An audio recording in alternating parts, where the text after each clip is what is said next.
Besok si goblok si setan. Anjing. Setan. Siap.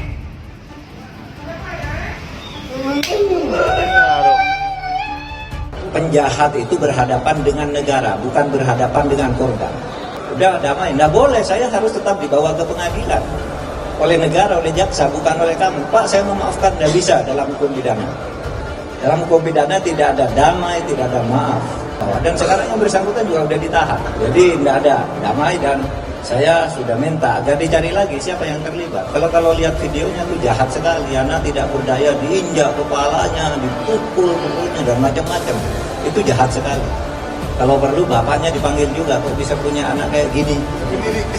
Pada tanggal 20 Februari, saksi A itu menghubungi lagi korban dan menyatakan ingin mengembalikan kartu pelajar. Sampai di belakang mobilnya tersangka, kemudian terjadi keributan dengan cara pelaku menendang kaki korban sehingga korban terjatuh, memukul korban berkali-kali menggunakan tangan kanan. Saat korban sudah terjatuh, pelaku menendang kepala korban, menendang perut korban. Berdasarkan keterangan saksi-saksi, barang bukti, dan alat bukti yang kami dapatkan, maka kemarin kami telah menetapkan saudara MDS sebagai tersangka. Dan keuangan juga mengecam sikap pamer harta, termasuk gaya hidup mewah yang ditampilkan sehingga bertentangan dengan prinsip integritas di Kementerian Keuangan. Saat ini, untuk meneguhkan integritas, kami sedang melakukan proses pemanggilan kepada yang bersangkutan untuk diperiksa. Tentu hasilnya nanti akan diinformasikan sesuai dengan hasil pemeriksaan. Sepengetahuan saya, faktanya umurnya sudah di atas 18 tahun. Jadi dia bukan lagi anak yang berusia anak-anak, dia sudah dewasa. Karena dia sudah dewasa, maka kita relatif punya keleluasaan untuk berbicara tentang dia, bahkan termasuk mengekspresikan kegusaran kita. Tetapi tentang gaya hidup, mungkin juga pengasuhan, keberadaan orang di sekitar, itu yang turut andil memunculkan dorongan kekerasan sedemikian rupa. Ada kesan bahwa orang yang demonstratif dengan kekayaan sedemikian rupa, yang saya yakini bukan dari penghasilan dia, itu seolah-olah mengesankan adanya ketidakmandirian pada tersangka ini. Ketidakmandirian secara finansial, ketidakmandirian secara sosial, dan sekaligus ketidakmatangan secara psikologis. Kalau benar demikian adanya, maka sudah semakin kuat teori yang mengatakan bahwa hal semacam inilah yang turut memperkuat atau memunculkan faktor resiko bagi seseorang untuk melakukan kekerasan. Okay.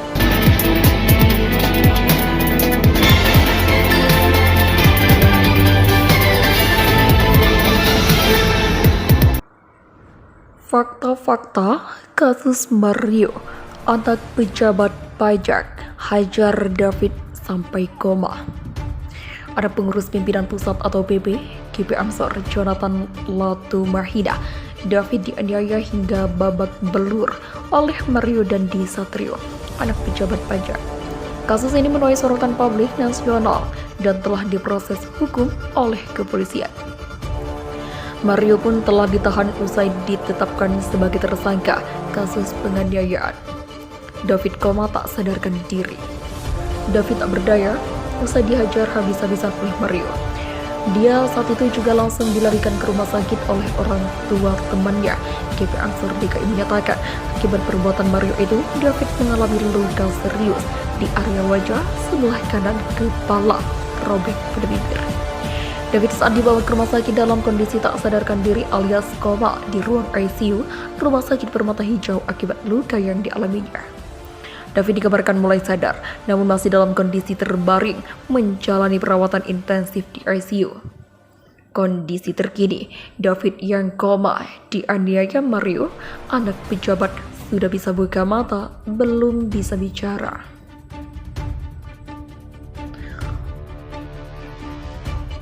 Anak pengurus GP Ansor, korban penganiayaan Mario Dandi Satrio yang menunjukkan perkembangan usai koma di rumah sakit. Sebelumnya, Kristalino David Ozara sempat koma akibat mengalami pembengkakan di bagian otak pasca dianiaya secara brutal oleh Mario Dandi Satrio.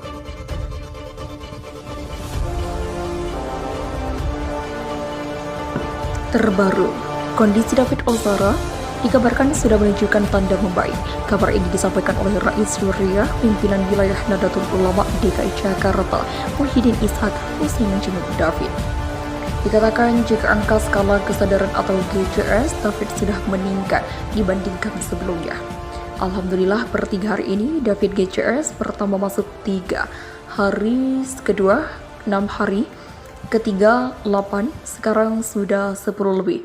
Ini saya kira sesuatu di luar akal kemampuan kita, kata Ishak saat ditemui awak media di Rumah Sakit Mayapada. Bahkan Ishak menyebut jika kondisi putra pengurus GP Ansor itu sudah bisa membuka kedua matanya.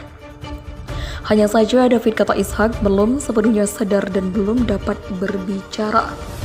Sudah membuka mata tapi memang belum sadar. Belum bisa berbicara, kata Ishak. Meski sudah menunjukkan progres yang cukup baik, David, kata Ishak, masih memerlukan alat bantu pernapasan. Hal itu disadari karena asupan oksigen dalam tubuh David menurut keterangan dokter masih kurang. Untuk suplai oksigen, karena menurut dokter oksigennya rada kurang, jadi harus bolongin. Jadi saya kira untuk hal media bisa dengan pihak rumah sakit, kata dia. Atas kondisi itu, dirinya berharap David bisa pulih lebih cepat dan bisa kembali sehat. Dalam waktu yang singkat, David bisa segera sehat kembali. Saya kira itu tugasnya.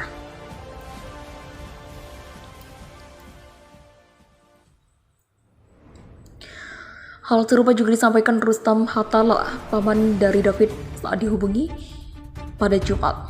Ananda David sudah tidak lagi memakai sedasi.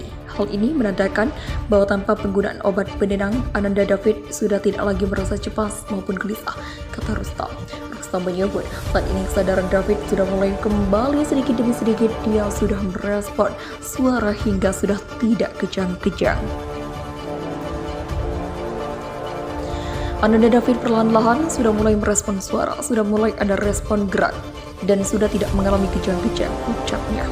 Rustam menerangkan pihak keluarga sangat berterima kasih kepada tim dokter yang sudah merawat David hingga menunjukkan perkembangan yang baik dalam kesehatannya. Saat ini dokter fokus untuk mengurangi pembengkakan di kepala Ananda David. Lebih lanjut, Rustam meminta kesediaan masyarakat untuk mendoakan David agar bisa kembali sehat seperti sedia kala. Sebelumnya diberitakan, aksi penganiayaan dilakukan oleh salah satu pejabat Direktorat Jenderal Pajak atau DJP Jakarta Selatan bernama Mario Dandi Satrio berusia 20 tahun terhadap anak petinggi GP Ansor David yang berusia 17 tahun di kawasan Pesanggerahan, Jakarta Selatan. Kapolres Metro Jakarta Selatan Kombes Pol Edi Arisyam Indradi menyebut penganiayaan itu bermula saat teman Mario berinisial A mengadu jika mendapat perlakuan kurang baik. Setelah mendengar itu, Mario langsung mendatangi D yang saat itu berada di rumah temannya berinisial R.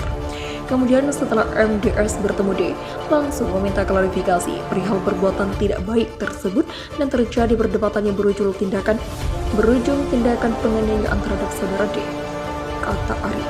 Saat itu, kata adik Ari, orang tua R mendengar ada keributan di depan rumahnya dan melihat korban sudah dalam posisi tergeletak di dekat pelaku.